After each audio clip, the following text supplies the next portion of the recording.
რა ეტაპზეა ახლა პროტესტი? ფაქტია, რომ არსებობს ეგრეთ წოდებულ ხელისუფლებაზე წნეხი ქვეყნის ფარგლებს გარედან და ასევე ქვეყნის შიგნით ხედავთ საპროტესტო აქციებს. დღესაც 4 საათზე თბილისის მოლთან არის დაანონსებული დიდი შეკრება. რა ფაზაშია ახლა პროტესტი დღეს საქართველოში? გამარჯობა ყველას. თქვენი ნებართვით პირველ რიგში დავიწყებ ასევე ჩემი პირადი სოლიდარობის გამოცხადებით ყველა იმ ტყვის მიმართ, რომელიც ახლა რეჟიმს ყავს აყვანილი.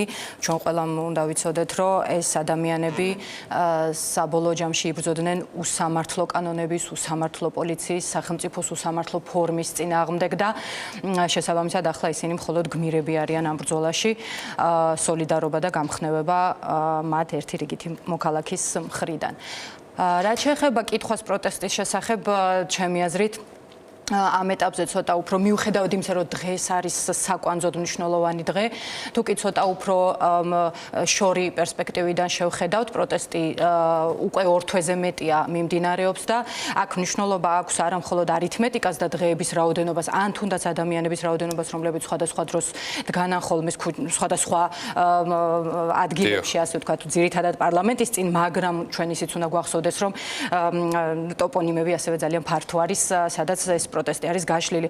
ამას გარდა პროტესტის საყრდენი წერტილების, სიბრაზეების საყრდენი წერტილები არის უკვე იმდენად მრავალფეროვანი, იმდენად ღრმა და იმდენად გამფენილი, რომ საბოლოო ჯამში შეუქცევადი პროცესი არის ეს და ასე ჩანს ამ ეტაპზე დღევანდელი დღის მონაცემებით თებერვლის დასაწყისში ვართ 2025 წელია და ამ მონაცემებით ამ სურათით ასე ჩანს, რომ პროტესტი არის უკვე შეუქცევადი მანამ სანამ პროტესტის ძირითადი მოთხოვნები არ დაკმაყოფილდება. ეს დაახლოებით გავს აი მეტაფორულად თოვლზე თხილამურის ეფექტს, როდესაც ბევრი სხვადასხვა აი ფართობი დიდი არის პროტესტის, არ არის წერტილოვანი და ამიტომ აღარ ეფლობია იმ ჭაობში თუ თოვლში. თუმცა შემთხვევით ნაბიჯებს ხედავთ ნინო ხელისუფლების მხრიდან, იგივე გუშინ სამოქალაქო აქტივისტების დევნა, მათ შორის მზია მაღლობელის დაპატიმრება და ციხეში გამოკეტვა. ხელისუფლება არიხებს უკან რაღაცნაირად ხედავს მძლავრ პროტესტს და ამავე დროს დროდადრო მათი მხრიდანაც მოდის კონკრეტული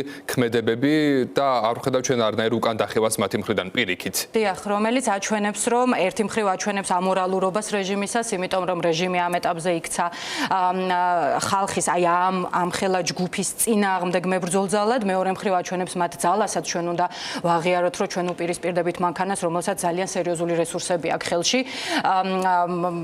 ფინანსური, ძალაუფლებრივი, ასე ვთქვათ, ადამიანური რესურსობრივი და ასე შემდეგ და ასე შემდეგ. აქედან გამომდინარე, ჩვენ მე მგონი უკვე გვაქვს კიდეც გაცნობიერებული სხვანაირად 2 თვის მანძილზე ჩვენ და მეტის მანძილზე ჩვენ არ ვიდგებოდით ქუჩაში დაუღალავად.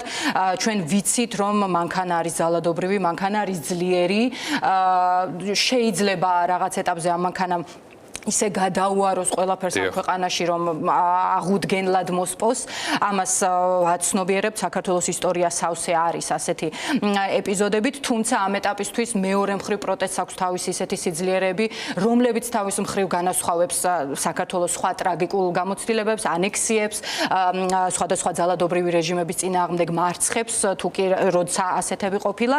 ამ ეტაპისთვის ჩვენ გვაქვს ბევრად სხვანაირი რესურსები, თავის მხრივ სხვანაირი მობილიზება, ეს თეორიულად რაც არსებობს ხოლმე წარმოსახვეთი საზოგადოების ერთობა, შეკრულობა, მით უმეტეს იმის გათვალისწინებით, რომ ჩემი აზრით უპრეცედენტოდ ფართოდ იშლება ახლა რეგიონებშიც აი ეს პროტესტი. მე ასევე პირად მოქალაქეობრივ მადლობას დავაფიქსირებ ქართული თეატრის მიმართ, რომელმაც ძალიან მნიშვნელოვანი ფუნქცია იღო ახლა თავის თავზე. ჩვენ პოლიტიკის ანალიტიკოსები ძალიან ხშირად საუბრობდით პოლიტიკურ პარტიებთან იმაზე, რომ მიუხედავად იმისა, რომ რეგიონებში ხშირად შეიძლება რესურსების კარგვად გამოიყურებოდეს მუშაობა, იმიტომ რომ ისინი მეტისმეტად არიან დამოკიდებული მართლ ძალებზე, ხოლმე ზოგადად რეჟიმებს და სისტემებს ახასიათებს, არ არის მაინც და მაინც ასეთი ატომისტური ახლანდელი მოვლენა. ყოველთვის რთულია რეგიონებში მუშაობა, განსაკუთრებით საქართველოსნაირად კლანურ ტომობრივი ტიპის საზოგადოებებში. ყოველთვის ვთხოვდით პარტიებს, რომ ბევრად მეტი ემუშავათ, დაეხარჯათ მეტი რესურსი, ვიდრე შეიძლება ხმები მიეღოთ, მაგრამ აი სამოქალაქო აზრი. მარტივად შესაძლებელია მოქალაქეებზე წნეხი მათ შორის. აბსოლუტურად ეს ადამიანები ჩვენ ყოველთვის უნდა გვახსოვდეს, რომ ბევრად უფრო მოწყვლადები არიან ვიდრე თბილისში და დიდ ქალაქებში ადამიანები. გნებავთ ფინანსური შესაძლებლობით, გნებავთ ინფორმაციაზე წვდომით, გნებავთ მათი ყოველდღიური გაჭირვებებით, ესე დავარქვათ, რასაც ისინი უპირისპირდებიან, როცა დილას 6-ზე იხვიძებენ ხოლმე პირობითად.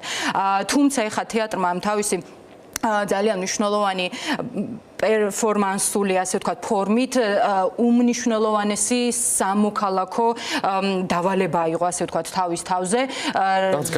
გამოღვიძების ეტაპი მოქალაქეების მიუხედავად იმისა, რომ რაღაც მაინც მოქალაქეებს პულზე უდევს ხელი და მიუხედავად იმისა, რომ სადაც არ იქნება შეკრება იქ ბათუმში, დიდ ქალაქებში, ქუთაისში და ასე შემდეგ მოქალაქეები გამოდიან ქუჩაში, მაინც ესეც რაღაცნაირად თეატრის გასვლა რეგიონებში, თბილისის გარეთ რეგიონებში, დიდ ქალაქებში, მაინც არის რაღაცნაირად მოქალაქეების გამოღვიძების სიგნალი, ხო? მაგრამ ეს არის თუ არა, დიახ, ეს არის თუ არა საკმარისი რაღაცნაირად პროტესტი, შედეგი ბუნებრივი არის მნიშვნელოვანი, თუმცა სახეცვლილიც უნდა ვნახოთ ჩვენ გარკვეული ტიპის ქმედებები პროტესტი. აი, ამას როგორ უყურებთ თქვენ? ამ შემთხვევაში აბსოლუტურად მნიშვნელოვანია. უკვე შეიძლება იმაზე უფრო მნიშვნელოვანიც, ვიდრე მაგალითისთვის უბრალოდ ქუჩაში დგომა, რაც თავის მხრივ უმნიშვნელოვანესი სამოქალაქო ვალი და ჟესტი, ასე ვთქვათ და მსხვერპლი ასევე პირადი ცხოვრებების საკუთარი სამშობლოს მიმართ გაწეული და დაფიქსირებული, თუმცა პოლიტიკური შედეგის გარეშე ცხადი არის, რომ ქუჩაში დგომა არის უბრალოდ ფორმა სიბრაზისა და პროტესტისა და არა შედეგი. შედეგი აუცილებლად უნდა იყოს პოლიტიკური. აი, პოლიტიკურ შედეგამდე მისასვლელად უკვე კომბინაციები არსებობს თეორიულად, პრაქტიკაში ჩვენთან ძალიან რთულად ხორციელდება, იმიტომ რომ ახლა მე მგონი უპრეცედენტოდ ჩემი გაზომვით, ასე ვთქვათ, საქართველოს სახელმწიფოს არსებობის ისტორიაში უპრეცედენტოდ ღრმად არის მოჭიდებული ძალაუფლებას ამ კონკრეტულ ეტაპისთვის მართლ ძალაში მყოფი პარტია. თუმცა პოლიტიკურ შედეგამდე გასვლა აუცილებლად თავად პარტიასაც მოუწევს, ეს არ არის უბრალოდ სასურველი ფიქრი, როგორც ასეთი და საკუთარი თავის გამხნევება. კრიზისი, რომლისკენაც აი ეს პროცესი მიიყვანს საბოლოო ჯამში ქვეყანას, ამ ქვეყანას რატომ არის რომ ძალაუფლებას ეჭიდება ეს კონკრეტული პარტია, მისი თავისი თუნდაც არა გავლენიანი წევრებით, იმიტომ რომ ის გარკვეულ სარგებელს ელის ხო ამ სახელმწიფოსგან, ბიუჯეტისგან, გავლენებისგან, ასე შემდეგ. ამ სარგებლის მიღების რესურსი, როდესაც ამოიწურება და რაღაც ეტაპზე ეს აუცილებლად დადგება, მე ვისურვებდი რომ უფრო სამოქალაქო საზოგადოებამ უფრო სიღრმისეულად გაზომოს ეს საკითხები. თქვენი აზრით ახლა ხელისუფლებას ეგრეთ წოდებულ მთავრობას ეიმედება ძალოვანი სტრუქტურები, ფული და ასე შემდეგ. კიდე არის თუ არა რამე მათ არსენალში დარჩენილი, ჩვენ ვნახეთ არჩევნების წინა პერიოდი, წინა საარჩევნო კამპანია ომის შიშზე ქონდათ ეს კამპანია აგებული და ამის შემდეგ უკვე გაჩნდა დისკუსია თავად ოპოზიციის შიგნით, რამდენად სწორად უპასუხეს მათ ამ გამოწვევას და უნდა ისაუბრა თუ არა საერთოდ ამ თემაზე და ასე შემდეგ.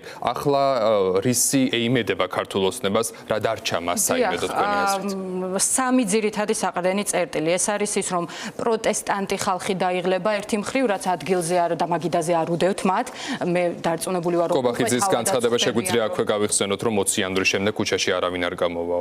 კი, ფაქტია, რომ ამის იმედი ქონდათ, იმიტომ რომ მე მაინც მგონია, რომ მიუხედავად იმისა, რომ არ ვაკნინებ ქართული ოცნების წინასწარ გათვლებს ქართველი ხალხის სენტიმენტებზე მათ წინვალეთ ჩემი აზრით ჩვენ და სამწუხაროდ, მაგრამ შედეგიანად და ეფექტიანად იმუშავეს.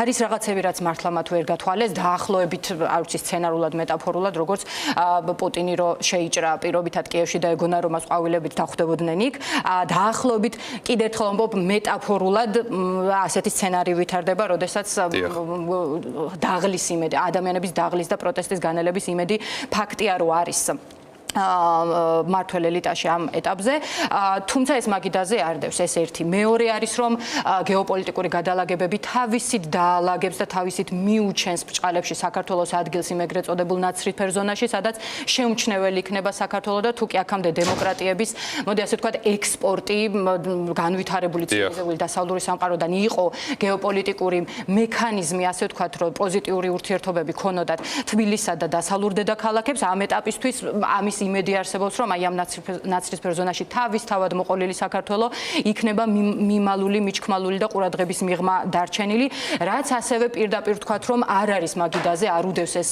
ბერკეტი მაგიდაზე ქართულ ოცნებას და მესამე საყრდენი წერტილი მათი უკვე არის თქვენ რაც ახსენეთ, აი ეს შიდა რესურსები. აი ამ შიდა რესურსებს ჭირდება, რა თქმა უნდა, დამუშავება ყველაზე მეტად, ახლა ყველაზე მეტად საიმედოდ ქართული ოცნების რეჟიმისთვის ეს შიდა რესურსები გამოიყურება, გნებავთ პოლიცია, გნებავთ თუნდაც იმის ბიუროკრატიული მექანიზმი, რომ აი პირობითად ესეთი აბსოლუტურად შეშლილი ტიპის კანონები მიიღონ ერთ დღეში, ერთ ღამეში, როგორც ჩვენ ვნახეთ, ხო?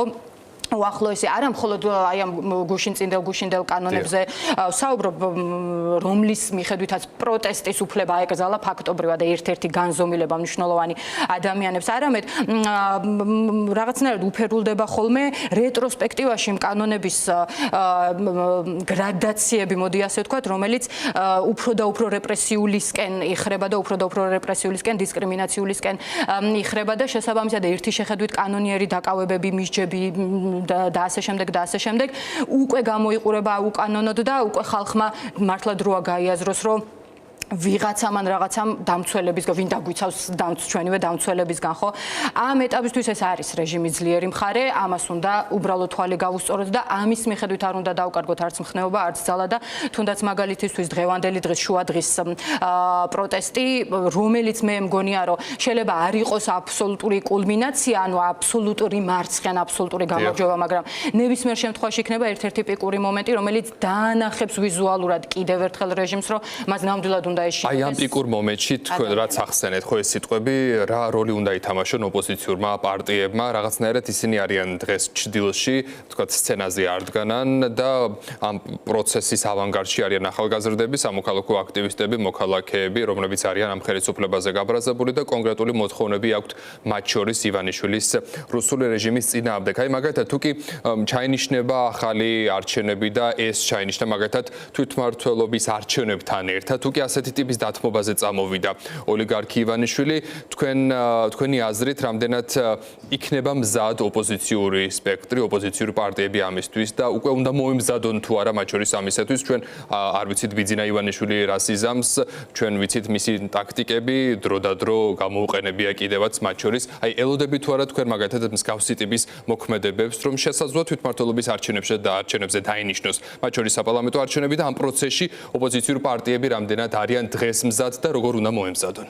თავდაპირველად ბოლო ნაწილზე მოკლედ უპასუხებ, რომ აუცილებლად ველოდები მხოლოდ იმ პირობით, რომ ადამიანები გააგრძელებენ პროტესტის გამოხატვას. თუ ეს განზომილება იქნება ერთგვარად ისევ მინავლებული დავარქვათ თუ რაიმე ფორმით, თუნდაც რეპრესიულად ჩახშობილი, მერე ცხადია გზა მეტად უფრო გაიხსნება პირადად ბიძინა ივანიშვილს, რომ გადაიფიქროს, თუ კი ის აქამდე ფიქრობდა რაიმე ტიპის დათმობებზე, დაუბრუნდეს იმ თავის სტატუს-კვოს, რომლის მიხედვითაც მას კონსოლიდირებული აქვს ძალაუფლება ხელისუფლებაში, ისა ხელში ბოდიში არავინ ხელს ამაში არ შეუშლის. ამიტომ ადამიანების პროტესტი არის პირობა, ერთგვარი რომ ეს ქვეყანა გადარჩება. თუმცა უფრო მნიშვნელოვანი ამ ეტაპზე ალბათ კითხვის ის ნაწილი, სადაც ჩვენ ვეხებით პოლიტიკურ პროცესს, პარტიული პოლიტიკა, პოლიტიკური პროცესის აბსოლუტურად განუყოფელი ნაწილია და მე პირადად მაგალითად ძალიან წუხვარ რომ ამ ეტაპისთვის პოლიტიკური პარტიები საქართველოში, აი პარტიული სპექტრი ზოგადად არ აღმოჩნდა ისეთი ძლიერი, რომ მან აიღოს ხელში პროცესი. გვჭირდება ეს თეორიულად პროტესტს აუცილებლად ჭირდება, სხვანაირად არ გამოვა პროტესტის პოლიტიკურ შედეგში გადატანა. მეორე მხრივ თანაბრადვე ვწუხარ იმის გამო, რომ ამ კონკრეტული მომენტისთვის პოლიტიკური პარტიების არ ვიცი ამას რა დავარქვა უკვე ხანდახან მარგინალიზაცია, ჩრდილში ყოფნა, სხვადასხვა ხარისხებია, ხო? პოლიტიკური პარტიების გათიშვის, გარიყვის, ასე ვთქვათ, ჩრდილში ყოფნის აი ამ მნიშვნელოვანი საზოგადოებრივი პროცესებისგან ფაქტი არის, რომ მათ არ აქვთ ახლა ის ლეგიტიმაციის ის ხარისხი, რომლის მიხედვითაც საზოგადოებრივ პროტესტს ისინი სათავეში ჩაუდგებიან. ამიტომ სწორია ის ტაქტიკა, მე ასე ვხედავ, რომ მათი ტაქტიკა არის ეს, რომ ისინი ხალხთან არიან ამ პროტესტში, ხალხის გვერდით არიან ამ ეტაპზე და არ ცდილობენ ლიდერობას, თუმცა მეორე მხრივ თუმცა ჩანს, რომ პროდასალური პარტიები ერთად მოქმედებენ, ერთობრივ განცხადებებს ავრცელებენ, ნახეთ რამდენიმე დღის წინ სირიის ხელისუფლებას მოუწოდეს გადაწყვეტილების შესვლა ოკუპირებულ ტერიტორიებთან დაკავშირებით მათ შორის. ახლა ოპოზიციური პოლიტიკური პარტიების, რომ საგარეო არენაზე მათი ლეგიტიმაცია შენარჩუნდეს, მათი კომუნიკაციები საგარეო არენაზე შენარჩუნდეს, მათ ამ მიმართულებით ბევრად უფრო მეტი აიღონ თავის თავზე, იმიტომ რომ საგარეო პოლიტიკა საბოლოო ჯამში ოპოზიციური პარტიები ისევე აწარმოებენ, როგორც მაგალითისთვის მართველი პარტიები ნებისმიერ სახელმწიფოში. მათი აი ამ მიმართულებით დავალების შესრულება, მათი მთავარი სიძლიერე შეიძლება ყველამ გააკეთოს ის საქმე, რაშიც კარგად გრძნობენ თავს და უკეთესად გამოსდით მათ შესაძლოა. შორის ადამიანებს შორის ნდობის მოპოვებისთვისაც, ანუ რაც მათ ახლა მთავარი რაც აკლიათ, ძალიან კარგი ადამიანები მუშაობენ პარტიაში. ვიცი, რასაც ვამბობ, პროფესიონალებით არის პარტიები დაკომპლექტებული.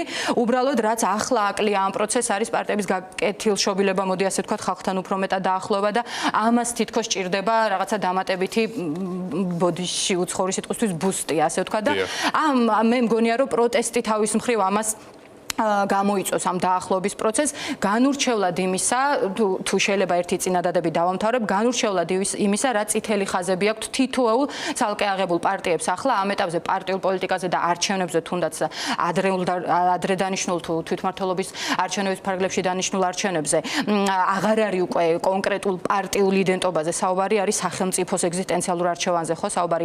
მე მგონია რომ ხალხი ხმის მიცემისთვის არის მზად, უბრალოდ პარტიებთან საკუთარი თავის identificirებლად არ არის მზად.